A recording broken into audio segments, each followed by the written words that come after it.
কিন্তু আমরা মুসলমান কি করি, গর্ভবতী হলে তাদের কাজগুলো আমরা কমায় দিই, কাজগুলো কমিয়ে দিয়ে টেলিভিশনের সামনে সারাদিন পরে থাকে, আছে না নাই? কথা বলেন, সিরিয়ালের সামনে সারাদিন পরে থাকে, একটা দেখতে না পারলে কালকে এটা কাজা কাফারা সহ আদায় করে নেই। এগুলো দেখার পর সন্তান তো এগুলো দেখে দেখে, মা এগুলো দেখে তো সন্তানের মস্তিষ্কের মধ্যে ওইটা প্রভাব ফেলে। সন্তান দুনিয়াতে আসার পর আস্তে আস্তে বড় হয়, দেখবেন কান্না শুরু করে দেয়, কান্না থামানো যায় না, টেলিভিশনটা ছেড়ে দিবেন, মোবাইলটা সাউন্ড দিয়ে ছেড়ে দিবেন, সন্তানের কান্না অটোমেটিক বন্ধ, কারণ সে তো পেটের ভিতরে এটা শুনে আসছে। তো এই সন্তান এই সংস্কৃতি নিয়ে এই ঘরের ভিতরে আস্তে আস্তে যখন বড় হয়, বড় হওয়ার পর সে তো মুভির মধ্যে দেখেছে যে কিভাবে একটা মেয়েকে তার মা বাবার উপর চোখের ওপর আঙ্গুল রেখে একটা মেয়েকে নিয়ে আসতে হয়। সন্তান বড় হয়, কিছু শিক্ষা দীক্ষা পেয়ে অন্যের একটা মেয়েকে মা বাবার চোখের ওপর আঙ্গুল রেখে বাড়িতে নিয়ে আসে, ঠিক কিনা বলেন? এটার জন্য আমরাই দায়ী। আমরা যদি একটু সতর্ক হই তাহলে আমাদের সন্তানেরা আমাদের বাধ্য হবে, আমাদের সন্তানেরা আমাদের অবাধ্য হবে না, সুসন্তান হবে, কুসন্তান হবে না, ঠিক কিনা বলেন? আজকে আমরা নারীবাদীরা তারা একটা স্লোগান দেই, সমান অধিকার আমরা চাই, ঠিক কিনা বলেন? তারা মিছিল নিয়ে বের হয়, ইসলাম আমাদের অধিকার দেয় নেই, ইসলাম আমাদেরকে ঠকিয়েছে, ঘরের ভিতরে আমাদেরকে বন্দী করে রেখেছে ইসলাম। সত্যি কি ইসলাম নারী জাতিকে ঠকিয়েছে? সত্যি কি ইসলাম নারীদেরকে ঘরের ভিতরে বন্দী করে রেখেছে? বলেন তো। আজকে এটাই আমরা জানব। ইসলাম প্রকৃত নারী জাতির অধিকার দিয়েছে। ছোট ভাই আর বড় ভাই দুজনকে নানার বাড়িতে পাঠানো হলো। বড় ভাইকে 100 টাকা দিয়ে বলল, এই 100 টাকা তুমি ভাড়াটারা সব দিয়ে নানার বাড়িতে যাবে। আর ছোট ভাইকে 50 টাকা দিয়ে বলা হলো, এটা তোমার টাকা। ছোট ভাইকে দিল 50 টাকা, তার 50 টাকার ভিতরে কোনো খরচ নাই, কিন্তু বড় ভাইকে দিছে 100 টাকা, কিন্তু তার ভিতরে সব খরচ আছে না নাই? ইসলাম নারীকে সম্পত্তির অর্ধেক দিয়েছে, ভাইকে দিয়েছে ডাবল, কিন্তু নারীর অর্ধেকের মধ্যে কোনো খরচ নাই, ভাইয়ের অর্ধেকের মধ্যে সমস্ত খরচ, ঠিক কিনা বলেন? তাহলে বলেন, নারীকে ঠকিয়েছে না নারীকেই জিতিয়ে দিয়েছে ইসলাম?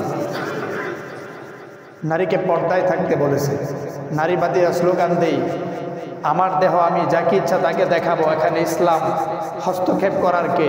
নাউজুবিল্লাহ বলেন। পর্দায় থাকার মধ্যেই নারীর প্রকৃত শালীনতা, নারীর প্রকৃত সৌন্দর্য, ঠিক কিনা বলেন? আমরা বুঝি না, দোকান থেকে যখন আমরা কোনো কিছু ক্রয় করতে যাই, যেই জিনিসটা যত প্যাকেজিং প্যাকেটের ভিতরে থাকে, আমরা সেটাকে দামি মূল্যায়ন করে সেটাকে দাম দিয়ে আমরা ক্রয় করে আনি, ঠিক কিনা বলেন? যেই শোরুমটার ভিতরে গ্লাস ফিটিং করা, এসি ফিট করা, যে কেউ সেখানে যেতে পারে না, সেখান থেকে যদি আপনি একটা কাপড় কিনেন, শীতের কাপড় নিয়ে আসেন, সেটার যে দাম, আর বাহিরে নর্মাল ফুটপাথ থেকে যেটা খোলামেলা রাস্তার পাশে দাঁড়িয়ে বিক্রি করা হয়, সেটার দাম কি এক হবে? কথা বলেন। কেন দাম পার্থক্য হবে? কারণ সেটা তো ভিতরে আছে প্যাকেজিং বস্তু। দুনিয়াতেও দাম বেশি। চকলেট যদি আপনাকে খুলে বিক্রি করা হয়, সেই চকলেটকে আপনার ছেলের জন্য, আপনার সন্তানের জন্য আপনি কিনবেন? এটা এখানে আমরা বুঝি। প্যাকেজিং সেটা মূল্যায়ন থাকে বেশি, সেটা ইনটেক থাকে, সেটা ভালো থাকে, কিন্তু আমরা এই আল্লাহ পাক যে অধিকার দিয়েছেন, নারী সম্মানিত, নারীরা মর্যাদাশীল, এদের সম্মান ইসলাম দিয়েছে, এজন্য বলেছে এদেরকে পর্দায় থাকতে, এদের দেহকে ঢেকে রাখতে, যেখানে সেখানে দেহ প্রকাশ করা যাবে না। এটা এখানে আমরা বুঝতে চাই না। আমরা স্লোগান দিই, নারীদের অধিকার লুণ্ঠন করেছে ইসলাম। বলেন নাউজুবিল্লাহ। অধিকার লুণ্ঠন করেছে না অধিকার দিয়েছে? চিল্লায় বলেন। অধিকার দিয়েছে ইসলাম, ঠিক কিনা বলেন? প্রকৃত অধিকার ইসলাম দিয়েছে। কোরআনই তো বলছে, وَإِذَا بُشِّرَ أَحَدُهُم بِالْأُنثَى ظَلَّ وَجْهُهُ مُسْوَدًّا وَهُوَ كَظِيمٌ।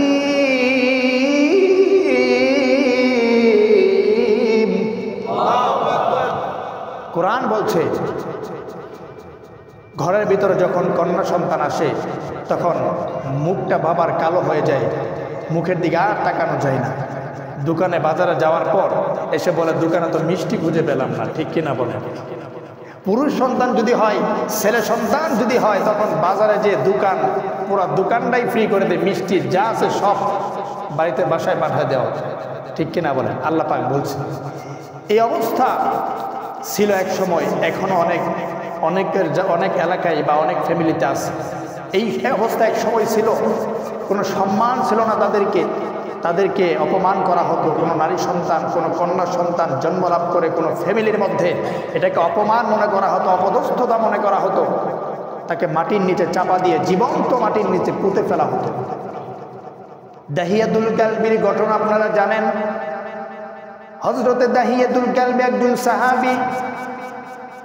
দাহিয়াতুল কালবি বিবাহ করার পর স্ত্রীকে বাড়িতে রেখে দূরে সফরে বের হয়েছে ব্যবসা করার জন্যে। সফরে বের হয়ে গিয়েছে, ব্যবসা করার জন্য সফরে বের হয়ে গিয়েছে, দূরে চলে গিয়েছে। আর বলে গিয়েছে স্ত্রী, যেই সন্তানরা পেটের ভেতরে আসবে কিছু টাকা পয়সা রেখে গেলাম, কিছু অর্থ রেখে গেলাম, সন্তানটা যদি ছেলে হয় এই অর্থ খরচ করে তাকে মানুষের মতো মানুষ বানাবি, আর যদি মেয়ে সন্তান হয় আমি এসে যেন মুখ দেখতে না পারি, আগে দুনিয়া থেকে বিদায় করে দিবি। এটা বলে চলে গেছে। নারী নিয়ে আজকে কথা বলতেছি। আজকে ডিসেম্বরের কয় তারিখ বলেন তো? 20 তারিখ। তার মানে আর একটা শুক্রবার আমরা পাবো 2024 আমাদের থেকে বিদায় নিয়ে চলে যাবে। কি বলেন? এই 2024-এর শেষ আর 25-এর শুরু একটা দিন আছে, একটা রাত্র আছে, ওটাকে কি বলে বলেন তো? 31 নাইট। যত অশ্লীলতা ব্যাহাপনা সেখানে হয়, আলোচনা ধারা যদি একজন মা বোন এগুলো থেকে বেঁচে থাকতে পারে তাহলে আশা করি আজকের এই আলোচনা, এই জামায়াত আল্লাহ পাকের কাছে কবুল হয়ে যাবে ইনশাআল্লাহ।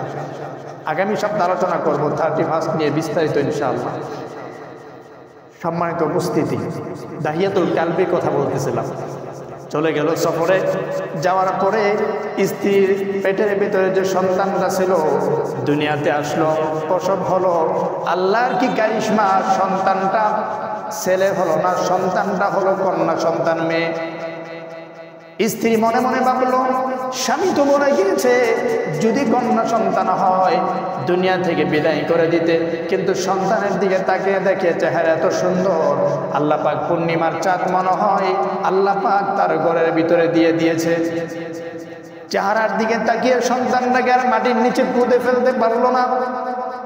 সন্তান আস্তে আস্তে বড় হতে শুরু করলো, একটু বড় হলো, বাবা আবার সফর থেকে বাড়ি আসলো। মা তো মনে বড় কষ্ট, মার মনে বড় ভয়, আমি যদি আমার সন্তানটাকে বাবার সামনে নেই, এই সন্তানটাকে তো বাবা রাখবে না, দুনিয়া থেকেই শেষ করে দিবে, মাটির নিচে জীবন্তই পুঁতে ফেলবে। বাবাকে সন্তানটার দেখালো না। একটা কোনো রকম একটা কথা বলে বলল, সন্তান দূরে চলে গিয়েছে, নানার বাড়িতে পাঠিয়ে দিয়েছি, এখানে নাই, তুমি আরেকবার আসো তবে তোমাকে দেখাবো। সন্তানকে দেখালো না। বাবা আবার সফরে চলে গেল। কিছুদিন পর সন্তানটা বড় হলো, মেয়ে সন্তানটা একটু বড় হলো, এত সুন্দর চেহারা, তাকানোর পর আর মনে চায় না, দুনিয়ার সব দুঃখ কষ্ট কেমন যেন আল্লাহ পাক দূর করে দেয়। অনেকদিন পর আসলো, সন্তান এবার একটু বড় হয়ে গেল, খাটের কোণে বসে আছে। বাবা এসে জিজ্ঞেস করলো, ও স্ত্রী, খাটের কোণে যে কন্যা সন্তানটা বসে আছে তাকে তো চিনতে পারতেছ না, এই কন্যা সন্তানটাকে? এবার তার স্ত্রী ডাক দিয়ে বলে, ও স্বামী গো, এই কন্যা সন্তানটা এটা আর কেউ না, এটা তোমার কন্যা সন্তান।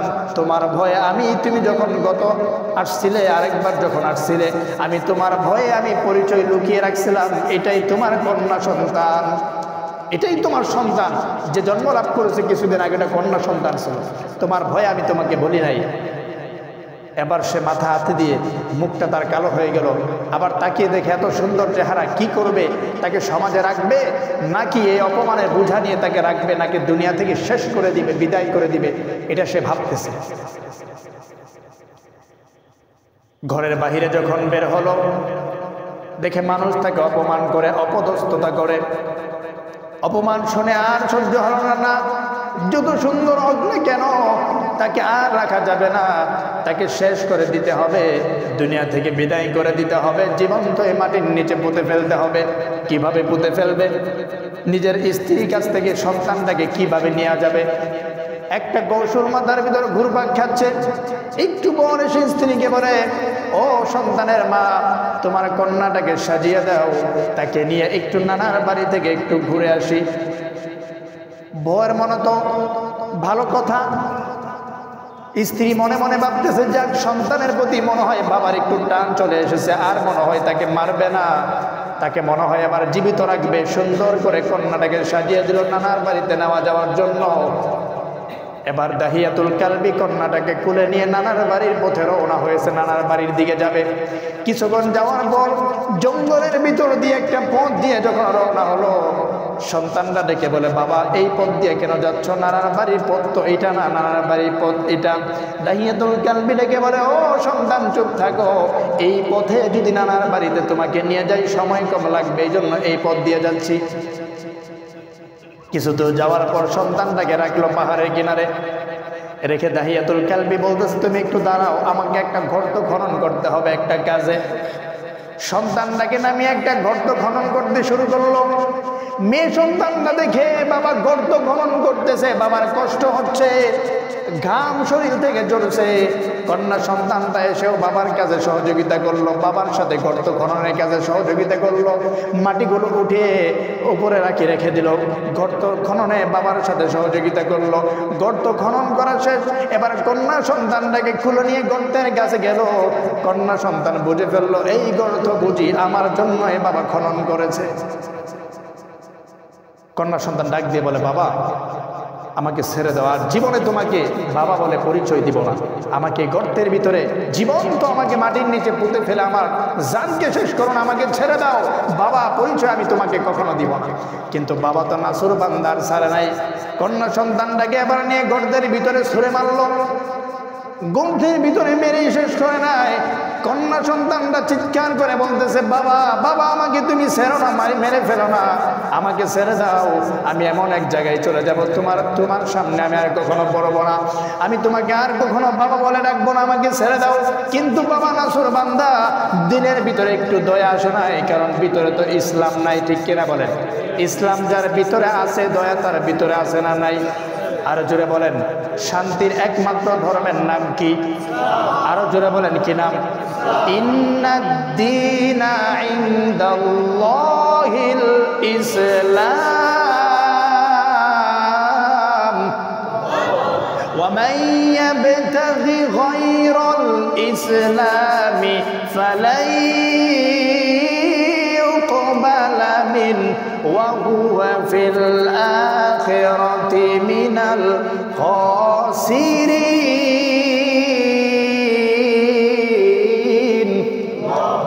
শান্তির ধর্ম একমাত্র ইসলাম। ইসলাম ছাড়া অন্য কোথাও যদি কোনো ধর্মকে গ্রহণ করে, আল্লাহ সেটা কঠিন কালেও গ্রহণ করবে। মানুষের প্রতি দয়া মায়া শেখায় ইসলাম। মুসলমান হওয়ার পরেও যদি কারো অন্তরে দয়া না থাকে, মানুষ খুন করার মনোভাব যদি কেন ভিতরে থাকে, মনে করবেন সে ইসলাম দ্বারা এখনো প্রভাবিত হয় নাই, ইসলাম তার ভিতরে এখনো ঢুকে নাই, ঠিক কিনা বলেন? দাহিয়াতুল কালবির কথা বলতেছিলাম, ইসলাম ভিতরে ঢুকে নাই, এজন্য নিজের মেয়েকে খুন করতেও ভিতরে কোনো ভয় নাই।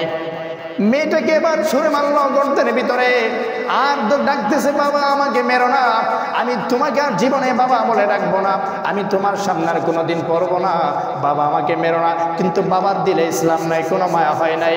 এবার দেখলো মেয়েটাকে যদি গর্তের ভিতরে রেখে চলে যায়, আবার উঠে চলে আসতে পারে। পাথর একটা নিয়ে মেয়েটার মাথার মধ্যে মারলো, পাথর একটা নিয়ে মাথার মধ্যে মারলো। পাথরের আঘাতে মেয়ের মাথা ফেটে রক্ত প্রবাহিত হয়ে ফিনকি দিয়ে রক্ত বাবার শরীরের মধ্যে এসে পড়লো।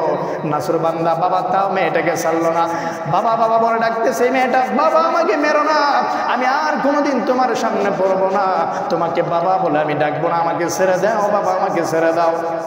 কিন্তু ছাড়লো না, লাশ পর্যন্ত মেরে গর্তের ভিতরে রেখে মাটি চাপা দিয়ে মেয়ের বাবাটা চলে আসলো। আসতেছে আর পিছন থেকে বাবা বাবা ডাক শুনতেছে। কিছুদিন পর রাসূলের দাওয়াত যখন দাহিয়াতুল কালবির কাছে পৌঁছালো, কালিমা পরে যখন মুসলমান হয়ে গেল, আল্লাহর নবীর দরবারে এসে দাহিয়াতুল কালবি চোখের পানি ছেড়ে কাঁদতেছে। আল্লাহর নবী বলো, দাহিয়াতুল কালবি এইভাবে কেন কাঁদতেছো, এইভাবে তুমি কেন কাঁদতেছো? দাহিয়াতুল কালবি আল্লাহর নবীকে বলে, ইয়া রাসূলুল্লাহ, যে অপরাধ আমি করেছি আল্লাহ আমাকে কি ক্ষমা করবে নাকি? অনেক বড় অপরাধ করেছি, আল্লাহ কি আমাকে ক্ষমা করবে? রাসূল বলে, কি অপরাধ করেছো বলো? দাহিয়াতুল কালবি ঘটনা বলে, আর চোখ দিয়ে পানি বেয়ে বেয়ে পড়ে, চোখ দিয়ে পানি পড়ে। দেখুন, ইসলাম ছিল না, মেয়েকে খুন করেছে, চোখ দিয়ে পানি আসে নাই। কিন্তু ইসলাম যখন ভিতরে ঢুকেছে, মেয়েকে খুন তো দূরে কথা, কত আগে করেছে, তখন চোখ দিয়ে পানি পড়ে, আল্লাহ বুঝি আমাকে ক্ষমা করবে। ঐশীর ঘটনা আপনারা জানেন, ঐশীর ঘটনা শুনেছেন না আপনারা? নিজের বাবাকে, পুলিশ অফিসারের মেয়ে, টাকা চেয়েছে বাবার কাছে, বাবা টাকা দেই নাই বিদায় তার বাবাকে হত্যা করেছে। মাত্র 17, 15, 16 বছরের মেয়ে বাবাকে হত্যা করেছে, তাকে জেলে আবদ্ধ করা হলো। জিজ্ঞেস করা হলো, পুলিশ কমিশনার জিজ্ঞেস করলো, তুমি তোমার বাবাকে কেন হত্যা করেছো? বলছে হত্যা যা করেছি ঠিকই করেছি, আমাকে কেন টাকা দেই নাই। লোকেরা ভাবলো না এভাবে থাকলে তার ভিতরে বাবার দরদ আসবে না, তার ভিতরে ইসলামটা একটু ঢুকিয়ে দাও। জেলখানার লোকের আবার ইসলামের কিছু শিক্ষা তার ভিতরে দিতে শুরু করলো। ইসলামী শিক্ষা যখন সে পেল, আর কারো বলতে হয় নাই, বাবার কথা মনে পড়ে আর চোখ দিয়ে বেয়ে বেয়ে পানি পড়ে। ইসলাম মানুষকে একমাত্র সঠিক শিক্ষা দেয়। এই জন্য মেয়েদের সমাজে সম্মান ছিল না, ইসলাম তাদেরকে সম্মান দিয়েছে। কত সম্মান দিয়েছে ইসলাম তাদেরকে। রাসূল বলেন হাদিসের মধ্যে, আদ-দুনিয়া কুল্লুহা মাতা, এই পুরো দুনিয়াটা হলো সম্পদ। ওয়া খায়রু মাতা'id দুনিয়া আল মারআতুস সালিহা, এই পুরো দুনিয়ার মধ্যে সবচাইতে উত্তম সম্পদ হলো নেককার মহিলারা। কত সম্মান ইসলাম দিয়েছে। শুধু তাই নয়, হযরতে উকবা ইবনে আমির থেকে বর্ণিত হাদিস, বুখারী মুসলিম শরীফের হাদিস, তিনি বলেন আন্না রাসূলুল্লাহি সাল্লাল্লাহু আলাইহি ওয়াসাল্লাম ইয়াকুল, আমি আল্লাহর নবীকে বলতে শুনেছি, আল্লাহর নবী বলেছেন, মান কানা লাহু সালাসু বানাতিন, ও দুনিয়ার মানুষ গভীর মনোযোগ, মুসলমান, মেয়ে হলে পরে যারা গেল হয়ে যায়, মনে মনে ভাববেন মেয়ে সন্তান জন্ম নিল, কত খরচ তার প্রতি করতে হবে, আমার লাভটা কি? না না, এটা কখনো মনে করবেন না। ইসলাম কি অফার দিয়েছে, কি সুসংবাদ আপনাদেরকে দিয়েছে, মানন করে আজকে এখান থেকে শুনে নেন। যদি মেয়েকে লালন পালনের মতো করতে পারেন, ইসলাম বলে মান কানা লাহু সালাসু বানাতিন, 3টা কন্যা সন্তান যার ঘরে জন্ম নিল, ফাসাবারা আলাইহিন্না, কন্যা সন্তান জন্ম হয়েছে পরে মুখ কারো করে নাই, কন্যা সন্তান জন্ম গ্রহণ করেছে পরে আল্লাহ কেউ গালি দেয় নাই, এমন ডাকাত আছে না নাই? আল্লাহ কালি আমাকেই মেয়েদের ছেলে আর দিতে পারে না, এমন লোক আছে না নাই? তো আর জোরে বলেন আছে না নাই? আল্লাহ বুঝদান করুক, আমিন বলেন। আল্লাহ কেউ গালি দেই নাই, সবার আলাইহিন্না, তাদের উপর ধৈর্য ধারণ করেছে, আর বলছে এটা আল্লাহর ফাইসালা, আল্লাহ এর মধ্যে আমার জন্য মঙ্গল রেখেছে। ওয়াকাসাহুন্না মিন জিদাতিহি, উত্তম পোশাক সমর্থ অনুযায়ী মেয়েদেরকে পরিয়েছে, উত্তম খাবার খাওয়িয়েছে, ঘরের ভিতরে সন্তান কন্যাও আছে, ছেলেও আছে, আবার মেয়েও আছে। বাজার থেকে যখন মাছটা যখন খাবারের সামনে পেশ করবে, মেয়েকে ছোট মাথাটা দেয় আর ছেলেকে দেয় বড়টা, এমনটা বৈষম্য করে নাই, বরং দুজনকে সন্তান হিসাবে দেখে লালন পালন করেছে। আল্লাহর নবী বলতে কুন্না লাহু হিজাবাম মিনান নার, কিয়ামতের ময়দানে জান্নাতে যাওয়া জাহান্নামে যাওয়ার পথে এই মেয়েরাই তার জন্য অন্তরায় হয়ে দাঁড়াবে। কি ইসলাম বলেছে, কি মর্যাদা ইসলাম দিল। আজকে আমরা ইসলামের মর্যাদা আমরা মানি না, ইসলামের মর্যাদা আমরা আজকে বুঝি না, ইসলামের মর্যাদা আমরা না বুঝি নারীবাদীদের সাথে আমরা স্লোগান দেই। ইসলাম আমাদেরকে অধিকার দেই নাই, ইসলাম আমাদেরকে ঘরের ভিতরে আবদ্ধ করে রেখেছে, আমাদেরকে আমাদের স্বাধীনতা হরণ করেছেন না, স্বাধীনতা প্রকৃত ইসলামই দিয়েছে। ঠিক কিনা বলেন? এই মেয়েদের এত মর্যাদার কথা আল্লাহর কোরআন বললেন, রাসূল হাদিসের মধ্যে বলেন। আবার এই মেয়েদের ব্যাপারে আল্লাহর নবী বলেছেন তারা বেশি জাহান্নামী, তারা অধিকাংশই জাহান্নামী। হযরত আব্দুল্লাহ ইবনে ওমর থেকে বর্ণিত হাদিস, আল্লাহর নবী বলেন, ইয়া মা'শারান নিসা, হে মহিলার দলেরা শোনো, তাসাদ্দাকনা ওয়া আকসিরিনাল ইস্তিগফার, বেশি বেশি তোমরা সদকা করো, দান সদকা তোমরা একটু বেশি বেশি করো, আল্লাহর কাছে একটু বেশি ক্ষমা চাও, বেশি ক্ষমা চাও। ফাইন্নী রাআইতুকুন্না আকসারা আহলিন নার, আমি যখন মেরাজের রজনীতে গেলাম, আমাকে আল্লাহ পাক দাওয়াত করেছিল, মেহমান করেছিল সপ্তম আসমানে।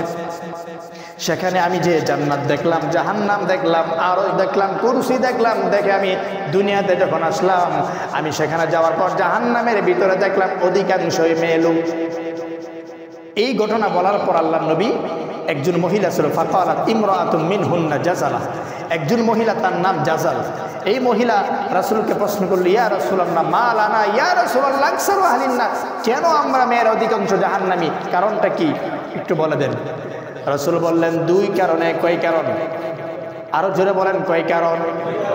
2 কারণ। ভালো করে আপনাদের মা বোনদেরকে শুনিয়ে দিবেন। 2 কারণ। 1 নম্বর কারণ হলো আল্লাহ নবী বলেন তুকসিরিনাল লানা, মেয়েরা বেশি বেশি লানত করে। বেশি বেশি অভিশাপ করে।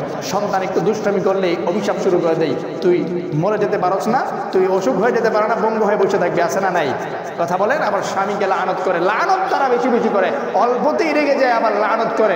লানত করার পর যদি ফলে যায় তাহলে আবার আফসুস করে, হায় আমি কি করলাম। এই জন্য কাবার একজন ইমাম দেখবেন ছিল আগে, একদম কালো করে ইমাম, তার বাড়ি ছিল আফ্রিকাতে। তো কাবাতে মক্কার স্থানীয় লোক ছাড়া কাবাতে ইমাম নিয়োগ দেয় না, মক্কা সৌদি আরবের লোক হতে হয়। তো কাবার কালো একজন ইমাম, বাহির থেকে তাকে নেওয়া হয়েছে। প্রশ্ন করা হলো, আপনি ইমাম হলেন কিভাবে? সে প্রশ্ন করেছে, আমি প্রচণ্ড দুষ্ট ছিলাম ছোটকালে, আমি প্রচুর দুষ্টমি করতাম। তো আমার মা যখনই রেগে যেত আমার উপর, তখন আমাকে লানত দিত, আল্লাহ তোরা কাবার ইমাম বানা দিতে পারে না? আল্লাহ পাকের কাছে এটা কবুল হয়ে গিয়েছে, সে কাবার ইমাম হয়ে গিয়েছে। সে বলে, আমি মায়ের দোয়াতেই, আমি অন্য দেশের হওয়া সত্ত্বেও, অনারবি হওয়া সত্ত্বেও আমি কাবাতে ইমামতি করতে পারতেছি, এটা একমাত্র মায়ের দোয়ার কারণেই। এজন্য মায়েরা যারা আছেন, রেগে যখন যাবেন সন্তানের প্রতি, রেগে যখন যাবেন কারো প্রতি, এমন একটা রেখে দিবেন যে এটাই বলবেন, দোয়া একটা রেখে দিবেন, এটাই সবসময় করবেন, দেখবেন অনেক সময় ফলে যাবে। মায়েদের দোয়া আল্লাহর কাছে বেশি কবুল হয়, ঠিক কিনা বলেন? মা যখন সন্তানের জন্য দোয়া করে, আল্লাহ পাক রব্বুল আলামিন সন্তানের জন্য যখন মা বাবা দোয়া করে, সেই দোয়ার মধ্যে আর আল্লাহ পাকের মধ্যে কোনো হেজাব পারিশন থাকে না, কোনো হেজাব থাকে না। সন্তানের জন্য যখন মা বাবা দোয়া করে, সেই দোয়া আল্লাহ পাক কবুল করে নেই। সুবহানাল্লাহ বলেন।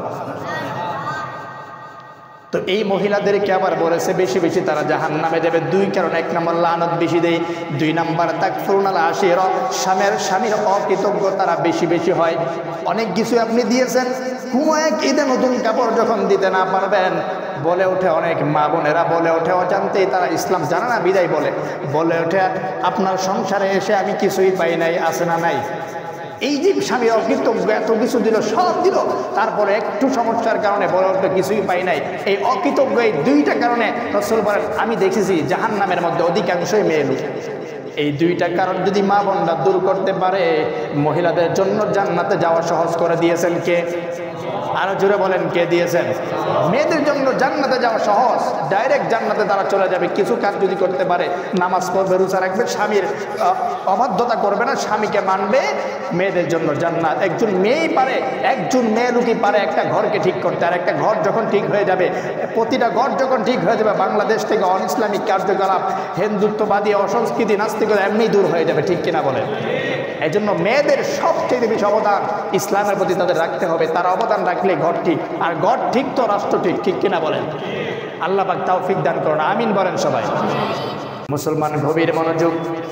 বলতেছিলাম দুই কারণে নারীদেরকে রাসূল বলছেন অধিকাংশ আমি জাহান্নামে দেখেছি, অধিকাংশদেরকে আমি জাহান্নামে দেখেছি।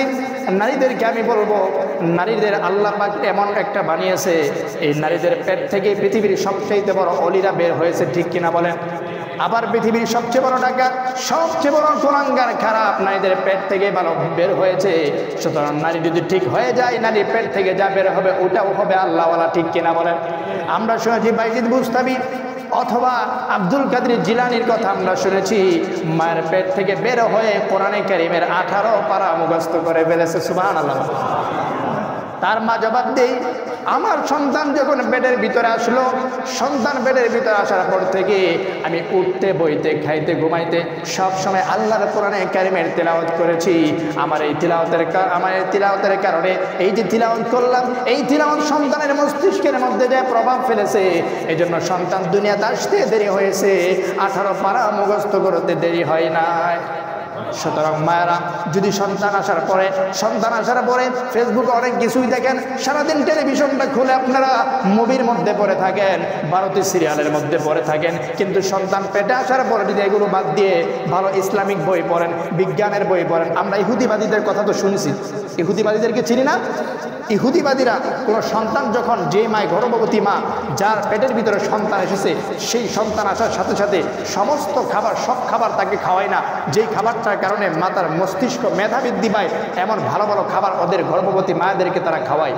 এবং তারা বিভিন্ন সিরিয়াল তো দূরের কথা, ভালো বিজ্ঞানের ভালো ভালো বই, যে ভয় পড়লে পরে জ্ঞান বাড়ে, মায়েদেরকে এমন ভয় পড়তে দেয়। এই জন্য আমরা দেখি ইহুদিবাদীরা, অল্প কয়েকটা মাত্র ইহুদি, সারা বিশ্বের মধ্যে কত হবে, 60 লাখ হবে বা 90 লাখ হবে, 1 কোটিও না, এই অল্প ইহুদি সারা বিশ্বটাকে আজকে তছনছ করে দিচ্ছে। কেন? ওই যে তারা থিওরি অবলম্বন করে এই সন্তানটাকে দিয়ে পুরো বিশ্বকে কাজে লাগাতে হবে, তার মেধাটাকে কাজে লাগাতে হবে, তার মেধাটাকে ক্লিয়ার করতে হবে। সুতরাং গর্ভবতী হওয়ার পর তাকে যদি আমরা আগে থেকে বিজ্ঞানের থিওরি মা যদি পড়ে, এই মা পড়ার কারণে আর মা এগুলো ভালো ভালো খাবার খাওয়ার কারণে সন্তানের মেধার ভিতরে এটা এফেক্ট করবে, প্রভাব ফেলবে, ফলে সন্তান দুনিয়াতে আসবে মেধা নিয়ে, পরিপূর্ণ মেধাবী হয়ে দুনিয়াতে আসবে। কিন্তু আমরা মুসলমান কি করি? গর্ভবতী হলে তাদের কাজগুলো আমরা কমায় দিই, কাজগুলো কমিয়ে দিয়ে টেলিভিশনের সামনে সারাদিন পরে থাকে, আছে না নাই? কথা বলেন, সিরিয়ালের সামনে সারাদিন পরে থাকে, একটা দেখতে না পারলে কালকে এটা কাজা কাফারা সহ আদায় করে নেই। এগুলো দেখার পর সন্তান তো এগুলো দেখে দেখে, মা এগুলো দেখে, তো সন্তানের মস্তিষ্কের মধ্যে ওইটা প্রভাব ফলে সন্তান দুনিয়াতে আসার পর আস্তে আস্তে বড় হয়, দেখবেন কান্না শুরু করে দেয়, কান্না থামানো যায় না, টেলিভিশনটা ছেড়ে দিবেন, মোবাইলটা সাউন্ড দিয়ে ছেড়ে দিবেন, সন্তানের কান্না অটোমেটিক বন্ধ, কারণ সে তো পেটের ভিতরে এটা শুনে আসছে। তো এই সন্তান এই সংস্কৃতি নিয়ে এই ঘরের ভিতরে আস্তে আস্তে যখন বড় হয়, বড় হওয়ার পর সে তো মুভির মধ্যে দেখেছে যে কিভাবে একটা মেয়েকে তার মা বাবার উপর চোখের ওপর আঙ্গুল রেখে একটা মেয়েকে নিয়ে আসতে হয়। সন্তান বড় হয়, কিছু শিক্ষা দীক্ষা পেয়ে অন্যের একটা মেয়েকে মা বাবার চোখের ওপর আঙ্গুল রেখে বাড়িতে নিয়ে আসে, ঠিক কিনা বলেন? এটার জন্য আমরাই দায়ী। আমরা যদি একটু সতর্ক হই তাহলে আমাদের সন্তানেরা আমাদের বাধ্য হবে, আমাদের সন্তানেরা আমাদের অবাধ্য হবে না, সুসন্তান হবে, কুসন্তান হবে না, ঠিক কিনা বলেন? যে বয়ান, যে আলোচনা হলো, আল্লাহ পাক সকলকে বুঝার তৌফিক দান করুন, সকলে আমিন বলেন। সর্বপ্রথম আমাকে, তারপর আপনাদের সকলকে এর উপর আমলে জিন্দেগি করার তৌফিক দান, সকলে আমিন বলেন। ওয়া আখিরু দাওয়ানা আলহামদুলিল্লাহি রাব্বিল আলামিন।